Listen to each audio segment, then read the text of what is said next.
All right, so hi, I'm going to try this. Again, this is actually a second run through. I only have a max of 15 minutes and I went a little long. So let me talk briefly about the observation assignment, which is also due this week. There's been some questions, and if you have questions, feel free to give me a holler, either email or we can talk on the phone if we need to help you out with getting through that assignment. I want to just talk briefly about the three areas because there's three parts to the assignment. And I think you all are capable of doing all three. I just want to be clear about what I'm expecting from those. The first is the actual observation log. So this is the element that you're filling out as part of that form that's attached to the assignment where you're at regular intervals recording what teachers doing, what students are doing. And so the key in this area is to not provide any inference or subjectivity. It is simply what you observe. So student in row 3 is sleeping, you write 10:25 a.m. student sleeping in row 3. You're not talking about whether that's a good thing or a bad thing. You're simply making the observation. The second part is the interpretation of the observation. And here's where you're starting to make your subjective judgments about, uh, again, for example, this student sleeping in row 3. So teacher didn't acknowledge it. Teacher made no attempt to wake the student. This may lead to some kind of notions of there being some concerns around classroom management. Student didn't respond after teacher. Uh, Maybe again some classroom management concerns in which they're not employing all their resources, including removing students from the classroom. And then there's a planning of a post-observation discussion, and that is this idea that you want to think about the kinds of questions and the way in which you're going to approach these issues. So we've got this concern about classroom management with the students sleeping. How are you going to approach that with your colleague in this post-observation dialogue with them? So think about all of those various elements. So we're going to gallop through some slides now. I don't have a lot, but I want to try to get through them over the three chapters as we move farther down this spectrum of supervision style. So directive informational is slightly different than directive control that was in chapter 7 that we read about last week. And in directive control, these are the kinds of things that you're looking at, right? Very supervisor-centered language. You need to, you must, I will. It's very direct and controlled. Directive informational engages a little bit more of a dialogue where instead of you will, I suggest that you do this, or one alternative of doing this, or hey, I'm willing, I'd be willing, instead of I will be making 3 additional classroom visits, I'm willing to make additional classroom visits to help provide some additional feedback on this. How many would you like? Okay, and then we summarize that, and the summary is a little bit more directive. Here's exactly what's going to happen and what the follow-ups are going to be. So some issues with this is your own confidence and credibility within a particular content area. So I would not be confident or have a lot of credibility if I was going to be providing instructional method feedback to a world language teacher. I don't have it. The other concern that you need to be ready for is you're putting out multiple choices and the teacher's holding back because the teacher's saying, well, which one do you think? Which one do you think? They want you to be in full control. And part of that is because of what they're used to. They want to make sure they get the right answer, quote unquote, or they um, they want to not be at fault if they make a choice and it doesn't work. So you've got to think through those kinds of things. Um, Here are a few kind of the critical reflection questions to think about with directive informational supervision. And you may want to pause the film and go through those and think about each one of those. Um, and, that last point, is it working well? Would another approach work better? And think about that working well in both directions. They want more control for you just to tell them what to do, or they want to engage in a more collaborative or a less controlled kind of environment. And how do we make that determination and decision? So after you've thought about those questions on directive control, let's look at the collaborative behaviors. And I think there are some things to think about when to use these, right?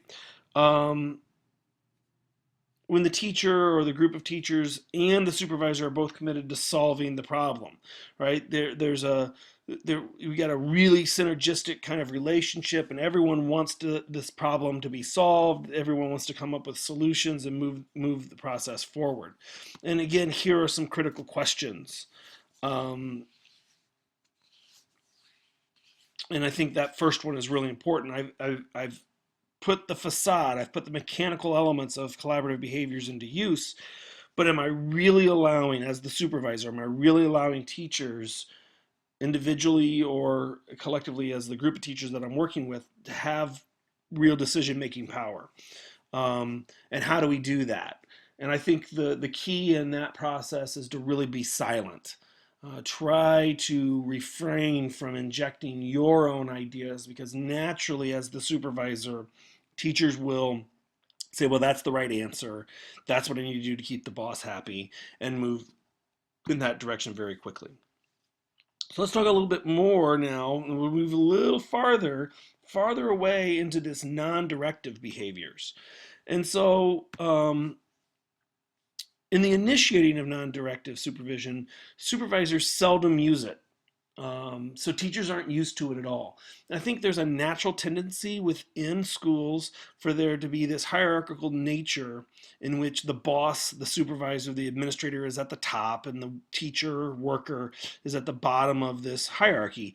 And what we're really trying to do with non-directive is not just make them equal, but really to cause the teacher to be in full control, and for the supervisor to be servant to the needs and facilitative of the needs and the desired direction of the teacher. And so that's a difficult thing to do sometimes within the natural hierarchy and organization within schools. Okay. But it's also important to say that non-directive supervision isn't not supervising, right? It's not laissez-faire. Um, we still are providing in non-directive supervision, you're still providing a structure and a process in which teachers are engaging in their development and addressing of ways to improve their practice, whether that's from being a good teacher to a great teacher, for being a knowledgeable but not using their knowledge well teacher, to an effective teacher, right? You're still providing a structure for them to work through and improve. Laissez-faire would simply be um, winding them up and letting them go and not engaging with them in any process, right? And I've worked with people like that. I've worked with a principal who simply said, my job is to make sure everyone's where they're supposed to be. If I've done that, I've done my job. Very hands off. And it is also a very ineffective school.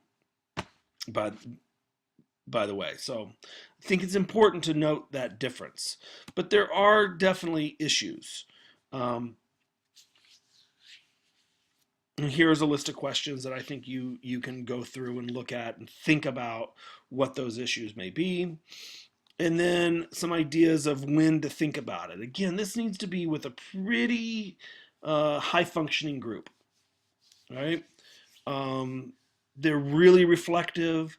They're really knowledgeable on alternatives. They're really have, or you as a school, as an organization, have structures in place to allow them to engage with literature to deepen their learning so they can understand potential other solutions to problems that they have.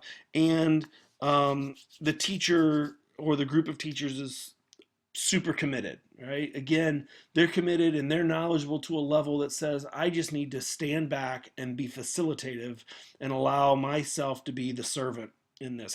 What resources can I help you get? How do I help you reach this goal? You tell me. You teachers tell me, supervisor, what you need in order to be successful in this process. This does not go without criticism, though, right? Um, how do I make sure that I'm still facilitating, right? That last question. Or um,